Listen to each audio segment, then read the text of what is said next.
ராஜாவின் வருகை அவரை தள்ளின அவருடைய சத்துருக்களினுடைய முடிவு நாள். எப்படி வந்தோன்னு யாரதான் ஃபர்ஸ்ட் கூப்பிடுறாரு? ஃபர்ஸ்ட் யாரை கூப்பிடுவாருன்னா விசுவாசிகளை தான் கூப்பிடுவாரு. முதல்ல யார்கிட்ட தான் கேட்பார் அப்படின்னு சொன்னா சபைக்குள்ளதான் கேட்பார்.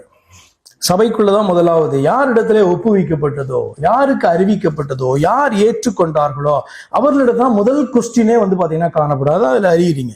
யாராவது பாத்தீங்கன்னா ஃபர்ஸ்ட் நம்ம என்ன பண்ணுவோம், நம்ம உள்டாவா டிசைட் பண்ணுவோம். என்னன்னா என்னை எப்படி நீ தள்ளின, நான் பாத்தீங்கன்னா இந்த தேசத்தில் இல்லாதபடிக்கு நான் வேறு தேசத்துக்கு போய் அதை பிடிச்சிட்டு வர்றதுக்காக போயிருக்கேன், நீ எனக்கு பின்னாடி ஸ்தானாதிபதிகளை அனுப்பி என்ன சொல்ற, இவன் எங்கள் மேல் ராஜாவா இருப்பது எங்களுக்கு பிரியமில்லை அப்படின்ற செய்தி கேட்டோன்னு அங்கிருந்து வருகிறதான ஒரு ஹியூமன் கிங்னா என்ன பண்ணுவோம்? ஃபர்ஸ்ட் சிந்திச்சு பாருங்க. வந்த உடனே என்ன பண்ணுவோம்னா, எவன்லாம் எனக்கு விரோதமாக நான் இல்லாதப்ப இந்த பூமியில பேசி கொண்டிருந்தானோ அவனெல்லாம் இங்க கொண்டு வா அப்படின்னு சொல்லுவான். இவர் அப்படி பண்ண மாட்டாரு. அவனுக்கு அழிவு என்பது நிச்சயம். ஆனால் அது கடைசியில முதல் யாருக்குதான் அப்படின்னு சொன்னா, என்னை ஏற்றுக்கொண்டு இந்த பூமியில வாழ்ந்து கொண்டு இருக்கிற உண்மை உள்ளவர்களுக்கு, என்னை ஏற்றுக்கொண்டு இந்த பூமியில ஏமாத்தி கொண்டிருக்கிற ஒரு கூட்டத்துக்கு. அப்ப விசுவாசி கிறிஸ்தவன் என்று சொல்லப்படுகிறவனுக்கு தான் முதலாவது சம்மன், அவனுக்கு தான் அழைப்பு. அதுக்கப்புறம் பாத்தீங்கன்னா ராஜா என்ன பண்றாரு, மற்றவர்களை, ஏன்னா அவர்களுடைய முடிவு ரொம்ப கிளியர். அவனை அழைக்கிறார். ராஜாவின் வருகை அவரை தள்ளினவர்களுக்கு அழிவு. அவர்கள் என்ன சொல்றாங்க அப்படின்னு சொன்னா, we will not have this man to reign over us. எங்களை ஆளுகை செய்ய இவருக்கு அதிகாரம் கிடையாது. இவர் யாரு அப்படின்னு தள்ளினார்கள் அல்லவா? ஆனா உண்மை என்ன அப்படின்னா, எப்படியா இருந்தாலும் அவர் தான் ஆளுகை பண்ணுகிறவர். இப்ப அழிக்கணும் அப்படின்னாலும் அதுக்கு என்ன வேணும்? அழிக்க வேண்டும் என்றாலும் அதிகாரம் வேண்டும். அவர்கள் மேல ஆளுகை செய்கிற அதிகாரம் உள்ள ஒருவர் தான் என்ன பண்ண முடியும்? ஒரு மரண தண்டனையை கொடுத்து அழிக்கவும் முடியும்.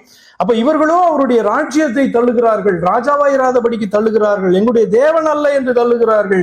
ஆனா அல்டிமேட்டா என்ன காரியம் தெரியுமா? நிச்சயமாக விசுவாசிக்கிறவர்களை ஆளுகிறவர் அவர்தான், அவிசுவாசிகளை ஆளுகை செய்து அந்த அதிகாரத்தின்படி அழிக்கிறவரும் அவர்தான். ஆனபடினாலே ஏற்றுக்கொண்டாலும் அவர் தான் ராஜா, தள்ளினாலும் பாத்தீங்கன்னா அவர் தான் ராஜா. அப்ப என்னதான் பண்ணணும்? எனக்கு இன்னைக்கு அறிவிக்கப்படுகிறது இதுதான் சத்தியம், இவரை அன்றி வேற ஒரு தெய்வம் இல்லை. அதுக்கு முன்பாக கிறிஸ்துவை அறிகிறதற்கு முன்பாக இவர் தெய்வம் அவர் தேவன் பல டைட்டில் நான் சொல்லிக் கொண்டிருக்கலாம். ஆனால் கிறிஸ்து வெளிப்பட்ட பின்பு, தேவன் வெளிப்பட்ட பின்பு, இவர்தான் தேவன் என்று அறிந்த பின்பு நான் எதை தான் சொல்ல வேண்டும்? யாருடைய நாமத்தை தான் அதிகமாய் உச்சரிக்க வேண்டும் என்று சொன்னால் இயேசு கிறிஸ்து என்கிற நாமத்தை தான் அதிகமா உச்சரிக்க வேண்டும். அடுத்ததாக ஊமையிலே சொல்லப்பட்டிருக்கிற நியாய தீர்ப்பு என்பது இயேசுவானவருடைய ராஜ்யத்தை, அதாவது தலைமையை ஏற்காதவர்கள் அவர்களுக்கான அழிவுக்கு, அவருடைய அழிவுக்கு யார் காரணம்? ஊமையில என்ன படிச்சீங்க நீங்க? அவளுடைய அழிவுக்கு காரணம் யார்? இயேசுவா? அவர்களை ஏமாற்றின பிசாசா? அவர்கள் செய்தியை புரிந்து கொள்ளாத காரணமா? என்ன நினைக்கிறீங்க? அவர்களுடைய அழிவுக்கு காரணம் அவர்களுடைய செயல், அவர்களுடைய அந்த முடிவு. என்ன முடிவு எடுத்தாங்க? மிக தெளிவாய் ஒரு முடிவு எடுத்தாங்க. இயேசு கிறிஸ்து எங்களுக்கு ராஜா கிடையாது, இயேசு கிறிஸ்து எங்களுக்கு ராஜா கிடையாது, இயேசு கிறிஸ்து எங்களுக்கு தேவன் கிடையாது அப்படின்றத ஒரு தெளிவான முடிவை எடுத்து அந்த முடிவை என்ன பண்றாங்க? அவர்கள் அறிவிக்கிறார்கள். அப்ப இப்படிப்பட்டதானவர்களுடைய முடிவிற்கு காரணம் அவர்களுடைய அந்த நம்பிக்கையும் அவர்களுடைய அந்த முடிவும் அவர்களுடைய அந்த அறிக்கையும் தான் காரணமாக காணப்படுது.